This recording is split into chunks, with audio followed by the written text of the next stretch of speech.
저는 올해 72입니다. 남편을 먼저 보내고 혼자 산 지도 어느덧 3년째입니다. 자식들에게 폐 끼치지 않으려 혼자 원룸에서 지내고 있습니다. 국민연금으로 근근히 살아가는데 요즘은 그것도 빠듯합니다. 그날도 마트에 장을 보러 갔습니다. 카트에 담은 것은 고작 두부 한 모, 계란 한 판, 김치 한 포기였습니다. 계산대 앞에서 카드를 내밀었는데 직원이 난처한 표정으로 말했습니다. 어머님, 카드가 승인이 안 되는데요. 순간 얼굴이 화끈거렸습니다. 뒤에 줄 선 사람들의 시선이 느껴졌습니다. 지갑을 뒤져 현금을 꺼냈습니다. 14,000원 계란을 빼고 계산했습니다. 집에 돌아와 통장을 확인했습니다. 잔액 83,000원 월세 내고 관리비 내고 나면 이번 달은 이걸로 버텨야 합니다. 다음 연금일까지는 아직 보름이나 남았습니다. 냉장고를 열었습니다. 김치 반쪽, 멸치 조금, 된장통 하나, 요즘 물가는 하늘 높은 줄 모르고 치솟는데 제 연금은 그대로입니다. 월 60만 원, 월세 30만 원 내고 나면 30만 원으로 한 달을 살아야 합니다. 아들에게 전화하고 싶었습니다. 하지만 참았습니다. 아들도 애 둘 키우느라 허덕입니다. 며느리 눈치도 보이고요. 명절 때 용돈 주는 것도 미안한데 어떻게 돈 달라고 하겠습니까? 핸드폰을 보니 아들이 보낸 사진이 있었습니다. 손주들 사진입니다. 초등학교 입학식 사진이더군요. 새 책가방을 맨 손주가 환하게 웃고 있었습니다. 보고 싶었습니다. 하지만 빈손으로 갈 수는 없지 않습니까? 서랍을 열어 돈을 세어봤습니다. 용돈으로 모아둔 돈이 15만 원 정도 있었습니다. 손주들 용돈이라도 주려면 이 돈은 아껴야 합니다. 저는 한숨을 쉬며 불을 껐습니다. 그날 밤 잠이 오지 않았습니다. 천장을 보며 생각했습니다. 이렇게 살다가 언젠가 쓰러지면 누가 알까, 아프면 병원비는 어떻게 할까? 그런 생각들이 꼬리를 물었습니다. 나이 들면 돈 없이는 존재감도 없다는 말이 실감났습니다. 다음 날 오후 복지관 앞을 지나가는데 깔끔한 정장 차림의 젊은 남자가 다가왔습니다. 30대쯤 되어 보였습니다. 어머님, 잠깐만 시간 내주실 수 있으세요? 저는 잠시 망설였습니다. 요즘 길거리에서 말 거는 사람은 조심해야 한다고 뉴스에서 봤기 때문입니다. 하지만 그는 밝게 웃으며 명함을 내밀었습니다. 저는 정부 지원 사업 담당하는 사람입니다. 어르신들 복지 관련해서 상담하는 일을 하고 있어요. 명함에는 그럴듯한 회사 이름이 적혀 있었습니다. 저는 조금 안심이 되었습니다. 어머님, 요즘 생활이 어떠세요? 연금만으로 생활하시기 힘드시죠? 그 말에 가슴이 뜨끔했습니다. 어떻게 알았을까요? 제 표정을 본 그가 고개를 끄덕였습니다. 많은 어르신들이 그러세요. 그래서 제가 좋은 방법을 알려드리려고요. 커피숍으로 자리를 옮겼습니다. 그는 커피값도 자기가 냈습니다. 오랜만에 마시는 따뜻한 커피였습니다. 어머님, 혹시 핸드폰 명의 대여라고 들어보셨어요? 저는 고개를 저었습니다. 그가 친절하게 설명했습니다. 간단해요. 어머님 명의로 핸드폰만 개통해 주시면 됩니다. 그러면 제가 60만 원을 드려요. 어머님은 아무것도 안 하셔도 돼요. 명의만 잠깐 빌려주시는 거예요. 60만 원이라는 말에 귀가 솔깃했습니다. 제 한 달 연금이 통째로 들어오는 겁니다. 그런데 그게 괜찮은 건가요? 물론이죠. 합법적인 거예요. 우리 회사에서 직원들 실적을 올리려고 하는 건데 어르신들한테도 도움이 되고 저희도 실적 올리고 윈윈이에요. 그는 가방에서 서류를 꺼냈습니다. 복잡한 계약서처럼 보였습니다. 핸드폰 요금은 당연히 저희가 다 내요. 어머님은 신경 쓰실 것 하나도 없어요. 그냥 명의만 빌려주시면 돼요. 저는 여전히 망설였습니다. 그러자 그가 다급하게 말했습니다. 어머님, 솔직히 말씀드릴게요. 이번 달 말까지 실적을 못 채우면 제가 해고될 수도 있어요. 제게는 부양할 부모님도 계시고 정말 간절해요. 그의 눈빛이 진지해 보였습니다. 젊은 사람이 일자리를 잃는다니 안 됐다는 생각이 들었습니다. 게다가 60만 원이면 이번 달 생활비 걱정은 덜 수 있을 것 같았습니다. 그럼 정말 저는 아무것도 안 해도 되는 거죠? 네, 명의만 빌려주시면 됩니다. 일주일 후에 바로 현금으로 드릴게요.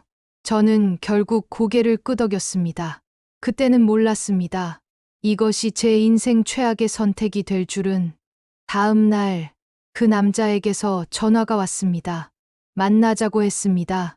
약속 장소는 큰 통신사 대리점 근처였습니다. 도착하니 그뿐만 아니라 젊은 여자도 한 명 있었습니다. 그 여자도 친절하게 웃으며 인사했습니다. 어머님, 이분이 저희 팀장님이세요. 오늘 절차 도와드릴 거예요. 그들은 저를 대리점으로 데려갔습니다. 직원에게 뭐라고 말하더니 저에게 신분증을 달라고 했습니다. 저는 가방에서 신분증을 꺼내 건넸습니다. 직원은 신분증을 보더니 컴퓨터로 뭔가를 입력했습니다. 그러고는 서류를 내밀었습니다. 여기 서명하시면 돼요. 서류에는 작은 글씨로 빼곡하게 뭔가가 적혀 있었습니다. 저는 안경을 꺼내 읽으려 했지만 글씨가 너무 작아서 잘 보이지 않았습니다. 어머님, 시간이 없어서요. 그냥 형식적인 거니까. 여기 사인만 해주세요. 그 남자가 재촉했습니다. 저는 떨리는 손으로 이름을 적었습니다. 그때 통신사 직원이 전화를 받더니 저에게 전화기를 건넸습니다. 본인 확인 전화예요. 본인 맞다고만 하시면 돼요. 전화를 받으니 여자 목소리가 들렸습니다. 고객님, 핸드폰 개통 신청하신 박영자님 맞으신가요? 저는 어리둥절했지만 옆에서 그 남자가 끄덕이는 것을 보고 대답했습니다. 네, 맞습니다. 본인 확인되었습니다. 감사합니다. 그렇게 첫 번째 개통이 끝났습니다. 그런데 그들은 거기서 멈추지 않았습니다. 어머님, 실적이 좀 더 필요해서요. 한 번만 더 해주시면 안 될까요? 이번엔 80만 원 드릴게요. 80만 원이라는 말에 저는 또 흔들렸습니다. 이미 한 번 했는데 한 번 더 한다고 뭐가 달라질까 싶었습니다. 여기도 같은 거예요? 네, 똑같아요. 걱정 마세요. 저는 또 서명했습니다. 그리고 일주일 후 그들은 다시 연락했습니다. 어머님, 죄송한데 이번 달 실적이 조금 더 필요해요. 마지막으로 한 번만 더 부탁드려요. 이번엔 100만 원 드리겠습니다. 100만 원 그 돈이면 손주들 학용품도 사주고 제대로 된 옷도 한 벌 살 수 있을 것 같았습니다. 저는 세 번째 명의 대여를 했습니다. 그때마다 현금을 받았습니다. 첫 번째 60만 원, 두 번째 80만 원, 세 번째는 50만 원만 주더군요. 어머님, 죄송해요. 회사 사정이 안 좋아져서. 나머지는 다음 달에 드릴게요. 저는 불안했지만 이미 받은 돈도 있고 해서 참았습니다. 총 190만 원을 받았습니다. 그 돈으로 밀린 관리비도 내고 손주들 용돈도 보냈습니다. 그런데 한 달쯤 지나서였습니다. 우편함에 낯선 봉투가 하나 들어 있었습니다. 통신사에서 온 청구서였습니다. 처음엔 실수인 줄 알았습니다. 제가 핸드폰을 쓴 것도 아닌데 청구서가 올 리 없으니까요. 하지만 봉투를 열어본 순간 저는 그 자리에 주저앉고 말았습니다. 청구 금액 350만 원, 350만 원. 그 숫자가 믿기지 않아 몇 번이고 다시 봤습니다. 할부금, 소액 결제, 부가 서비스 알 수 없는 항목들이 빼곡했습니다. 손이 떨렸습니다. 이게 무슨 일인가 싶어 다시 우편함을 확인했습니다. 청구서가 또 있었습니다. 두 번째 통신사에서 온 것이었습니다. 청구 금액 420만 원. 다리에 힘이 풀렸습니다. 현관문을 겨우 열고 집에 들어가 소파에 주저앉았습니다. 가슴이 쿵쿵거렸습니다. 이게 꿈이기를 바랐습니다. 떨리는 손으로 세 번째 봉투를 열었습니다. 청구 금액 970만 원, 총 1740만 원. 제가 받은 돈은 190만 원인데 청구된 금액은 거의 10배였습니다. 저는 그제야 제가 당했다는 것을 깨달았습니다. 명의만 빌려주면 된다더니 요금은 자기들이 낸다더니 다 거짓말이었습니다. 휴대폰을 꺼내 그 남자에게 전화했습니다. 연결이 안 됐습니다. 꺼져 있다는 안내 멘트만 흘러나왔습니다. 그 여자에게도 전화했습니다. 마찬가지였습니다. 받았던 명함을 꺼내 회사 번호로 전화했습니다. 없는 번호라고 했습니다. 그제야 알았습니다. 명함도 가짜, 회사도 가짜였다는 것을. 저는 그날 밤 한숨도 자지 못했습니다. 1700만 원 제가 10년을 모아도 만들 수 없는 돈입니다. 어떻게 갚죠? 이 나이에 어디 가서 일을 할 수도 없고 다음 날 아침 통신사에 전화했습니다. 고객센터 직원에게 사정을 설명했습니다. 제가 쓴 게 아니에요. 사기를 당한 거예요. 하지만 돌아온 대답은 냉정했습니다. 고객님, 명의자가 직접 배통하셨고 본인 확인도 하셨습니다. 법적으로 책임은 명의자에게 있습니다. 그럼 저보고 어쩌라는 거예요? 이 돈을 어떻게 내요? 고객지원센터를 방문하시거나 경찰에 신고하시는 방법이 있습니다. 하지만 개통 과정에서 고객님이 직접 서명하셨기 때문에 전화를 끊었습니다. 머릿속이 하얘졌습니다. 그날부터 청구서가 계속 왔습니다. 첫 달 청구서를 내지 못하니 연체료가 붙었습니다. 독촉 전화도 오기 시작했습니다. 박영자 고객님, 미납금이 1,800만 원입니다. 빠른 시일 내에 납부해 주시기 바랍니다. 하루에 10통씩 전화가 왔습니다. 문자도 쉴 새 없이 왔습니다. 저는 핸드폰을 꺼버렸습니다. 한 달이 지나니 독촉장이 내용 증명으로 왔습니다. 법적 조치를 취하겠다는 내용이었습니다. 신용불량자가 될 거라고 했습니다. 잠을 잘 수가 없었습니다. 밥맛도 없었습니다. 체중이 몇 킬로씩 빠졌습니다. 거울을 보니 제 얼굴이 다른 사람 같았습니다.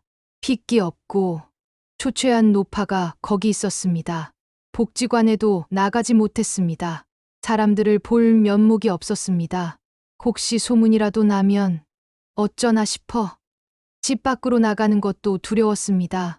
받은 돈 190만 원은 이미 다 써버렸습니다. 돌려주고 싶어도 돌려줄 수 없었습니다. 저는 매일 울었습니다. 이럴 줄 알았으면 굶어 죽더라도 그 돈을 받지 말 걸 그랬습니다. 2달이 지났습니다. 빚은 연체료와 이자가 붙어 1,900만 원이 넘었습니다. 저는 매일 죽고 싶었습니다. 아들에게는 차마 말할 수 없었습니다. 얼마나 걱정할까요? 그리고 며느리는 뭐라고 할까요? 시어머니가 사기를 당했다니 창피해서 어디 가서 말도 못할 겁니다. 저는 제가 가진 것을 팔기 시작했습니다. 금반지, 금목걸이, 남편이 살아 계실 때 사준 것들이었습니다. 금은방에 가져가니 100만 원을 줬습니다. 그것으로 일부를 갚았습니다. 하지만 턱없이 부족했습니다. 집에 있는 TV도 팔았습니다. 냉장고도 팔려고 했지만 너무 낡아서 아무도 사지 않았습니다. 어느 날은 식사를 하루 한 끼로 줄였습니다. 아침은 거르고 점심만 먹었습니다. 저녁도 거르기 시작했습니다. 한 달에 10만 원이라도 아껴서 빚을 갚으려고 했습니다. 몸무게가 계속 줄었습니다. 어지럼증이 자주 왔습니다. 어느 날은 길을 걷다가 쓰러질 뻔했습니다. 지나가던 사람이 붙잡아줘서 겨우 일어났습니다. 할머니, 괜찮으세요?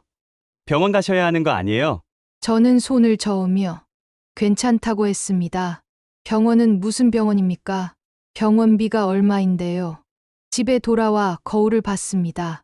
뼈만 앙상하게 남은 제 얼굴이 보였습니다. 이게 저인가 싶었습니다. 밤마다 악몽을 꿨습니다. 빚쟁이들이 문을 두드리는 꿈, 쫓겨나는 꿈, 감옥에 가는 꿈잠에서 깨면 온몸이 땀으로 젖어 있었습니다. 어느 날 저녁, 아들에게서 전화가 왔습니다. 엄마, 요즘 전화를 안 받으시네요. 무슨 일 있으세요? 아니다.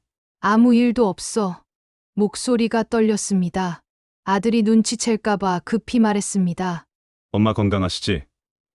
이번 주말에 애들 데리고 갈게요. 아니야. 오지 마. 엄마가 좀 아파서. 감기 걸렸어. 거짓말이었습니다. 하지만 아들을 볼 수가 없었습니다. 이런 모습을 어떻게 보여줍니까? 엄마, 그럼 제가 병원 모시고 갈게요. 아니야. 괜찮아. 약 먹으면 나아. 전화를 끊고 저는 울었습니다. 아들 목소리를 듣는 것만으로도 가슴이 찢어지는 것 같았습니다. 옆집 김 할머니가 문을 두드렸습니다. 영자 씨, 요즘 얼굴이 안 보이길래 걱정했어요. 밥은 드셔요? 저는 문을 조금만 열고 대답했습니다. 네, 걱정 마세요. 잘 먹고 있어요. 그래요. 근데 얼굴이 많이 상하셨네요. 무슨 일 있어요? 아니에요. 없어요. 그냥 감기 걸려서 그래요. 김할머니는 뭔가 더 물어보려 했지만 저는 문을 닫았습니다. 혼자 있고 싶었습니다. 밤이 되었습니다. 창밖을 보니 다른 집들은 불이 환하게 켜져 있었습니다. 가족들이 함께 저녁을 먹는 모습이 창문으로 비쳤습니다. 저는 혼자였습니다. 어둠 속에서 혼자 무릎을 안고 앉아 있었습니다. 이렇게 죽으면 어떨까 하는 생각도 했습니다. 하지만 아들 생각이 났습니다. 손주들 생각이 났습니다. 죽을 수는 없었습니다. 하지만 살기도 힘들었습니다. 석 달째 되던 날, 저는 더 이상 버틸 수 없었습니다. 몸도 마음도 한계였습니다. 그날 아침, 다시 쓰러질 뻔했습니다. 일어나려는데 다리에 힘이 없었습니다. 화장실에 가려다 그대로 주저앉았습니다. 이러다 정말 죽겠구나 싶었습니다. 그때 문득 아들 얼굴이 떠올랐습니다. 제가 이렇게 죽으면 아들이 얼마나 슬퍼할까? 손주들은 할머니를 어떻게 기억할까? 저는 떨리는 손으로 핸드폰을 켰습니다. 수십 통의 독촉 문자가 쌓여 있었습니다. 그것을 무시하고 아들에게 전화를 걸었습니다. 엄마, 왜 이렇게 오랜만이에요? 걱정했잖아요. 아들 목소리를 듣는 순간 눈물이 터졌습니다. 참으려고 했지만 참을 수 없었습니다. 엄마, 무슨 일이에요? 왜 우세요? 미안하다, 아들아. 그렇게 말문이 열렸습니다. 제가 당한 일을 모두 털어놓았습니다. 사기를 당한 것, 1900만 원의 빚, 혼자 감당하려 했던 석 달 모든 것을 전화 너머로 아들이 숨을 크게 들이쉬는 소리가 들렸습니다. 엄마, 왜 진작 말씀 안 하셨어요? 너한테 부담 주기 싫어서. 부담은 무슨 부담이에요? 엄마가 혼자 그런 일을 겪고 계셨다니. 아들 목소리가 떨렸습니다. 화가 난 것 같기도 하고 슬픈 것 같기도 했습니다. 지금 당장 가겠습니다. 1시간 안에 갈게요. 그 전에 절대 아무것도 하지 마세요. 1시간 후 초인종이 울렸습니다. 아들이었습니다. 문을 열자마자 아들이 저를 끌어안았습니다. 엄마, 아들은 제 초췌한 모습을 보고 눈물을 글썽였습니다. 저도 아들 품에서 펑펑 울었습니다. 석 달 동안 참았던 눈물이 한꺼번에 쏟아졌습니다. 아들은 저를 소파에 앉히고 청구서들을 모두 확인했습니다. 그리고 하나하나 사진을 찍었습니다. 엄마, 이건 명백한 사기예요. 우선 경찰에 신고부터 하겠습니다. 그런데 경찰이 믿어줄까? 당연히 믿어줘야죠. 엄마는 피해자세요. 다음 날 아들과 함께 경찰서에 갔습니다. 담당 형사님께 모든 것을 설명했습니다. 형사님은 고개를 끄덕이며 들었습니다. 어머니, 요즘 이런 수법이 많습니다. 특히 고령자분들을 노리는 사기가 늘고 있어요. 그럼 저 어떻게 되는 거예요? 일단 피해 신고를 접수하겠습니다. 그리고 명의를 제공하신 것은 법적으로 문제가 될 수 있지만 사기를 당하신 피해자이기도 하니까 그 부분을 고려해서 조사하겠습니다. 경찰서를 나오면서 아들이 제 손을 꼭 잡았습니다. 엄마, 이제 혼자 고민하지 마세요. 우리가 같이 해결할게요. 하지만 돈이. 돈은 제가 어떻게든 할게요. 엄마가 건강하신 게 더 중요해요. 아들은 그날부터 법률구조공단에도 가고 소비자보호원에도 상담을 받았습니다. 통신사와도 계속 협의했습니다. 한 달쯤 지나서 통신사에서 연락이 왔습니다. 명의도용 사기 피해자로 인정받아 일부 감면이 가능하다고 했습니다. 전액은 아니지만 절반 정도는 면제받을 수 있었습니다. 아들이 나머지 금액을 대출받아 갚았습니다. 제가 말렸지만 아들은 고집했습니다. 엄마, 제가 천천히 갚을게요. 엄마는 이제 걱정 마세요. 그로부터 6개월이 지났습니다. 지금 저는 다시 복지관에 나갑니다. 얼굴에 조금씩 생기가 돌아왔습니다. 체중도 조금 회복했습니다. 하지만 그 악몽 같은 시간을 잊을 수는 없습니다. 가끔 길에서 정장 입은 사람만 봐도 가슴이 철렁합니다. 전화벨이 울리면 여전히 긴장합니다. 아들은 지금도 매주 찾아옵니다. 손주들도 데리고 옵니다. 손주들을 볼 때마다 제가 살아야 할 이유를 다시 느낍니다. 할머니는 왜 전화기가 2개예요? 손주가 제 핸드폰을 보고 물었습니다. 저는 웃으며 대답했습니다. 할머니가 실수해서 그랬단다. 이제는 조심할 거야. 복지관에서 금융사기 예방 교육을 받았습니다. 거기서 저와 비슷한 피해를 입은 어르신들을 많이 만났습니다. 우리는 서로의 이야기를 나누며 위로받았습니다. 교육 선생님이 말씀하셨습니다. 어르신들, 기억하세요. 공짜는 없습니다. 쉽게 돈을 벌 수 있다는 말은 대부분 사기입니다. 저는 고개를 끄덕였습니다. 이제야 알았습니다. 제가 욕심을 부렸다는 것을 60만 원, 80만 원, 100만 원 그 돈이 탐나서 경계심을 풀었다는 것을.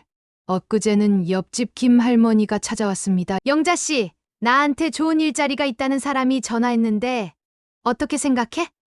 저는 김 할머니의 손을 꼭 잡았습니다. 절대 하지 마세요. 사기일 가능성이 높아요. 그리고 제가 당한 일을 자세히 말해줬습니다. 김 할머니는 깜짝 놀라며 고마워했습니다. 에고, 나도 위험할 뻔했네. 고마워요. 영자 씨. 이제 저는 다른 어르신들에게도 제 경험을 이야기합니다. 창피하지만 더 많은 분들이 저 같은 피해를 입지 않았으면 하는 마음에서입니다. 복지관 게시판에는 제가 쓴 경고문이 붙어 있습니다. 명예대여는 절대 하지 마십시오. 저는 190만 원 받고 1900만 원을 갚아야 했습니다. 가끔 젊은 사람들이 복지관 근처를 어슬렁거리는 것이 보입니다. 저는 그럴 때마다 다른 어르신들에게 조심하라고 말합니다. 지난주에는 아들과 함께 은행에 갔습니다. 명의도용 방지 서비스를 신청했습니다. 이제는 제 명의로 아무것도 개통할 수 없습니다. 엄마, 앞으로 돈이 필요하시면 꼭 저한테 말씀하세요. 혼자 해결하려 하지 마시고요. 아들의 말이 고마웠습니다. 하지만 여전히 미안합니다. 아들이 저 때문에 빚을 지게 됐으니까요. 엄마는 잘못 없으세요. 사기꾼들이 나쁜 거예요. 며느리도 그렇게 말해줬습니다. 처음에는 며느리가 뭐라고 할까봐 두려웠는데 며느리는 오히려 저를 위로해줬습니다. 요즘 저는 매일 일기를 씁니다. 그날그날의 감사한 일들을 적습니다. 오늘 날씨가 좋았다는 것, 손주가 전화했다는 것, 복지관 친구들과 수다를 떨었다는 것 작은 것들이지만 소중합니다. 그 악몽 같은 시간을 겪고 나니 평범한 일상이 얼마나 감사한지 알게 됐습니다. 제 이야기가 누군가에게 도움이 되기를 바랍니다. 부디 저 같은 실수를 하지 마세요. 쉬운 돈은 없습니다. 어려워도 가족에게 먼저 말하세요. 혼자 감당하지 마세요. 그리고 기억하세요. 명의는 절대 빌려주는 것이 아닙니다.